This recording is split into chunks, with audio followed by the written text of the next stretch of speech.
Hey everybody, welcome to Gregsbeerreviews. Let's go see what's in the fridge today.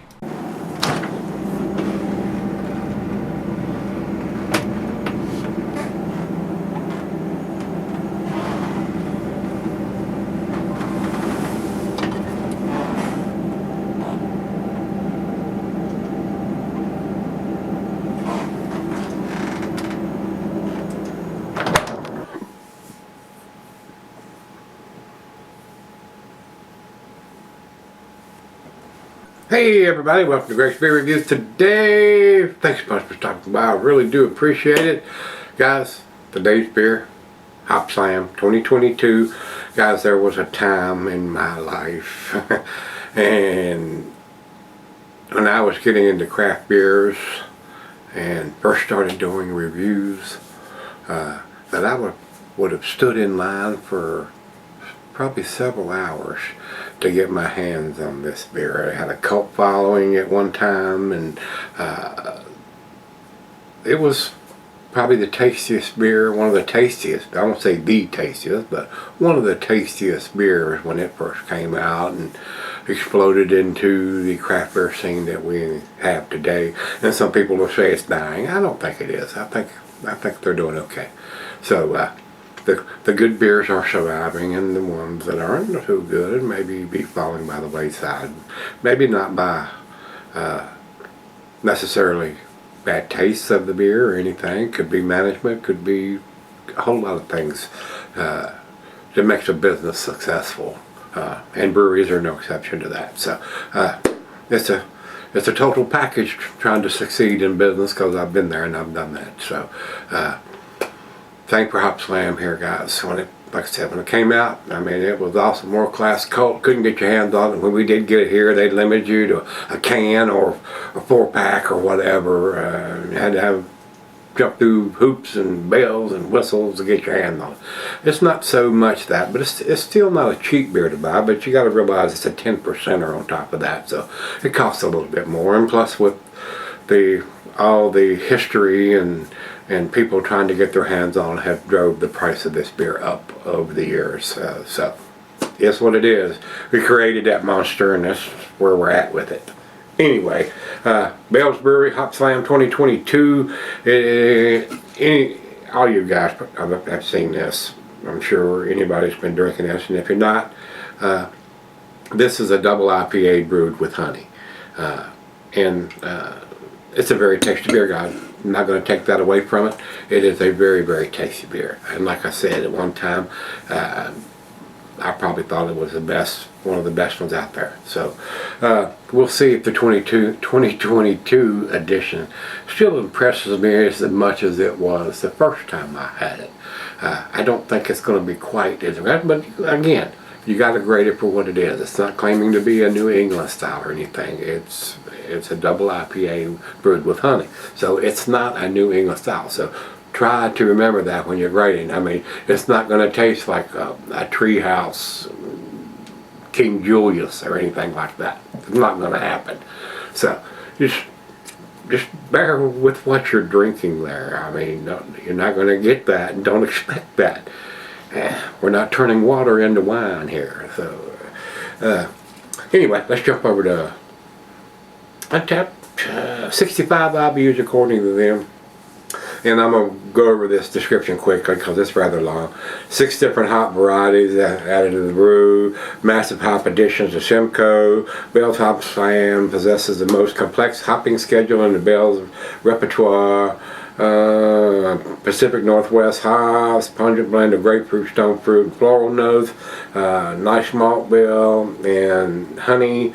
The balance check, and that's it. Basically, they're just tooting their horn, and like I said, this is a tasty beer, guys.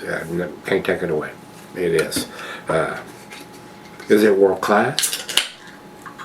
Arguably, probably. It is.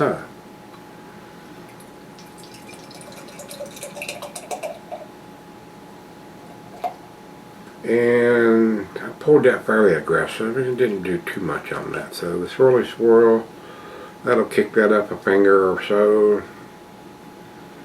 And guys, it is a very well made beer. It's a 10%er, and it does not drink like a 10%er. It's very well made, 2 fingers of head. Got slight chill haze on it, but I can see light through it, guys. It's a little bit cloudy in the bulb part, but not so much down here. So a very, very nice beer, guys. And if you're a hophead and you like IPAs, in this space, a very strong double IPA at 10%, just be aware of that. If you're out drinking these, drink responsibly. Don't want to see you get hurt. Guys, it's a good looking beer. What do you think? Hopslam 2022. To the nose we go.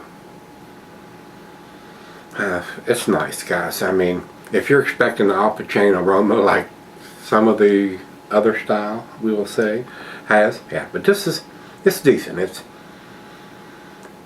a little citrusy, a little pine, and a nice sweetness from the honey. And that's it. I mean, if you're expecting melon, tropical fruits, and all that, it's not there, guys. I mean, it's not there. It's a decent, and I would call it a West Coast style or East Coast style, because the hop punginess is not off the chain for either style. Decent. It's got a very, to me, a mild smell for a 10%er. Let's dive in, guys. I'm gonna see if it tastes as good or as impressive as it used to be to me. Cheers.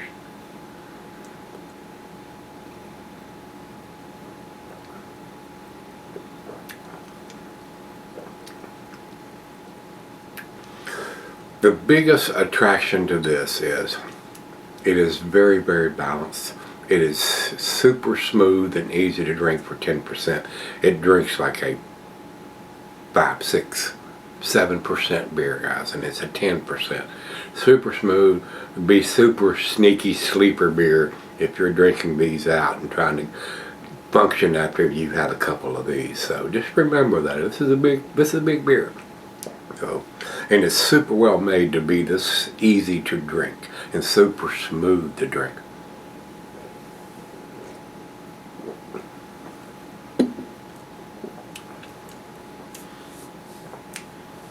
I mean, it's just the ultimate in smoothness for a 10%er. I mean, it's hard for me to put it in any other words. For that much ABV alcohol content, it is super smooth to drink. Nice honey presence, nice balance between the malt and the hops, and there's no over the chain top hops. Everything is just, it's just a perfectly balanced 10% double IPA, and that's the bottom line. And they've got something here. It is a very tasty beer for the style. So it's only 12 ounce. Won't take me long on this one. I'll be right back. Alright, guys, I'm back. A nice placing of stuff on the glass, guys. It's a very tasty beer. Like I said, cult following at one time. I mean, it was very hard to get your hands on it around here. Other places, not so much. But around here, I mean, evidently in the valley, the distributor here didn't get very much, and they rationed it out like like gasoline was at one time. So it may get there again the way we're going. Very pleasant aroma, guys. I mean, it's a well-made double IPA, very smooth and easy to drink for 10%, with honey, very tasty. Final chug. Well, maybe there might be more than that.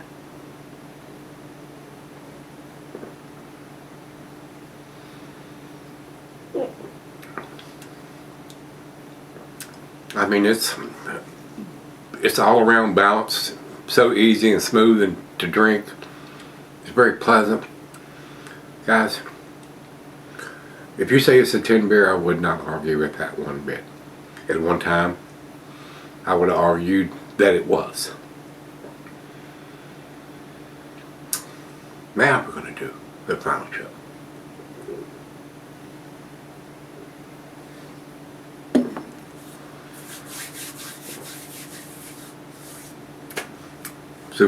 Super tasty beer, guys. I mean, it is